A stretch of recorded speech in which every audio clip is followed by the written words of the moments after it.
For such an odd-looking guy, Donald Trump is completely obsessed with his appearance and tries very hard to stop the press from releasing anything he doesn't think shows him at his most preened, orange, bouffanted best. And we've opened up, whoops, there goes our box. And my hair's blowing around, and it's mine. The one thing you can't get away with, if it's not yours, you got a problem. If you're president. Did you see the picture of me, the horrible picture with the stomach out to here? That was... So what I do is I'm putting up today a picture of me actually, what I actually look like, hitting a ball, smashing the frickin' ball. And you'll see quite, I wouldn't say slim, but not bad. But the ball does go far.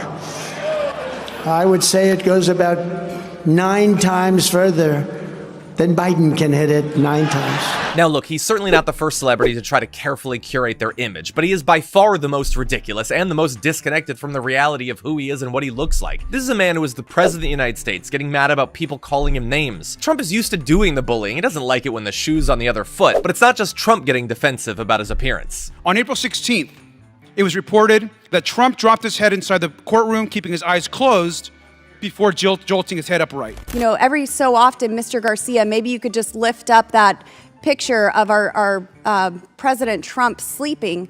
As you say, I think he's praying. But if he is sleeping, you know, he certainly looks pretty while he sleeps. Maybe it's an endearing moment of prayer, though. I know when I fall asleep on airplanes, you know, my mouth kind of drops open. And, you know, his mouth is kind of tight-lipped. So maybe it's just a somber moment of he's sleeping. It's been reported by multiple press outlets. I was in the courtroom today, sleeping. and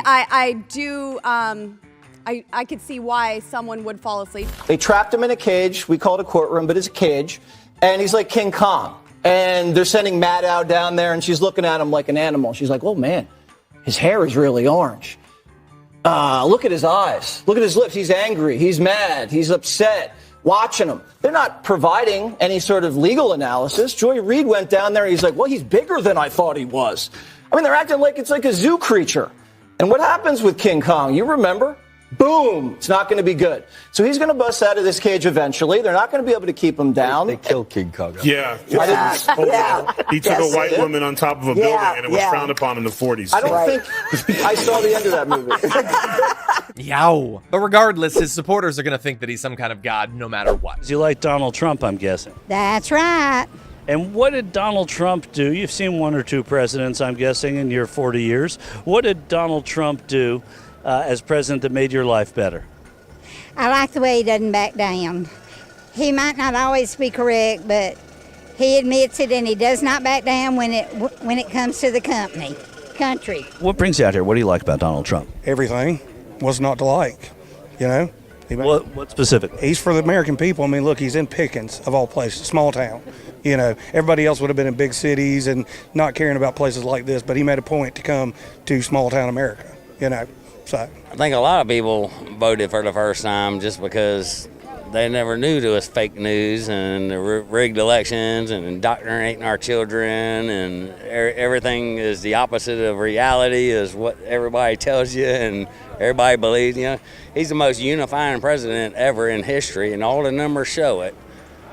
And probably get record black and Hispanic votes again this election, but they make him out to be the divider.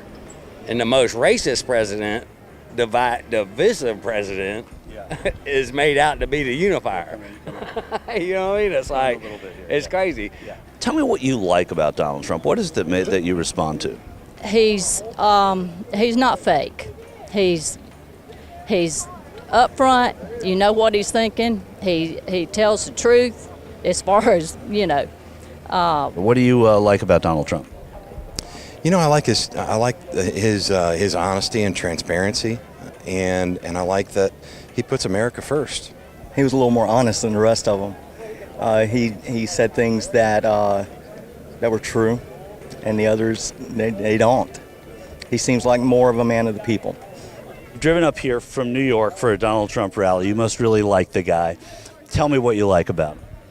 I love how blunt he is and how straight upright he is and just says it.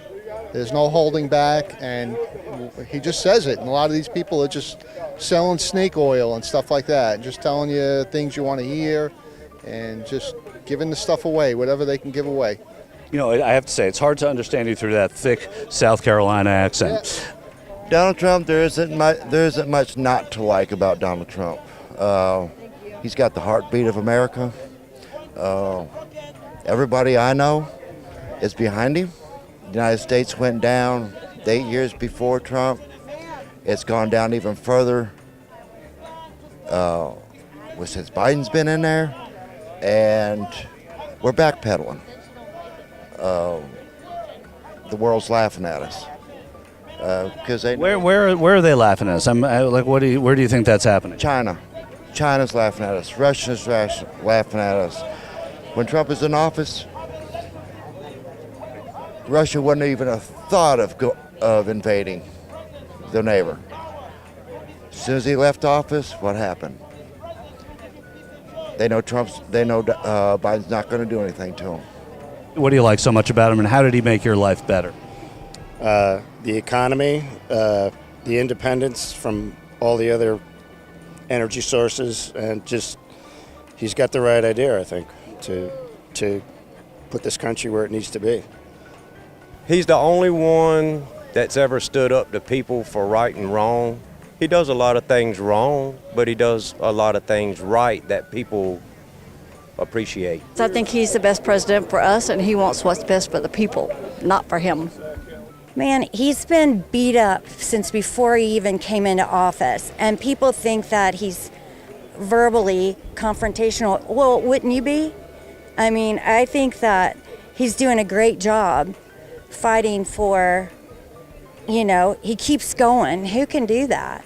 I believe he's the most persecuted president we've ever had, and I think he's worth the trouble. One of the funniest descriptions of what Donald Trump is like to work with came from a Rolling Stone interview with director Taika Waititi, who worked with Donald Trump as part of a Super Bowl commercial campaign. Waititi describes a makeup artist whose main job seemed to be just hyping Donald Trump up, flattering him and boosting his ego, saying, "Oh, Mr. Trump, you look fantastic." Trump required the camera to be at a height and angle that made him look thinner, which I didn't actually know was a thing, and I will now demand it as well. But he also bought a color scale to show what shade of orange he wanted to appear. Just, totally normal stuff. It shouldn't matter how hot politicians are. It really shouldn't. But they sure seem to think that it does. Which is fine, I guess. But from hair to clothes to makeup, this is the guy that you're pinning all of your thirst on? And Trump is so bad at the image stuff that he makes even his followers change how they dress. And I don't just mean red hats. There have been rumors that Trump supporters have taken to wearing adult diapers at his rallies, in his own image, presumably to avoid missing a moment of the spectacle. It's like a bizarre cult of personality with Trump as the ultimate fashion icon. Politics should be about substance, but I am not gonna lie. The more we learn about Donald Trump's fragile ego and his desperate need for constant validation, the more enjoyable it is when an unflattering photo or video leaks. It's like popping a balloon full of hot air. It's an injection of reality into a political world with so very little of it. But in the end, the joke might well be on us, because now Donald Trump doesn't even need that hype guy on set anymore. He's got an entire political party ready and willing to tell him how dead sexy he looks 24/7.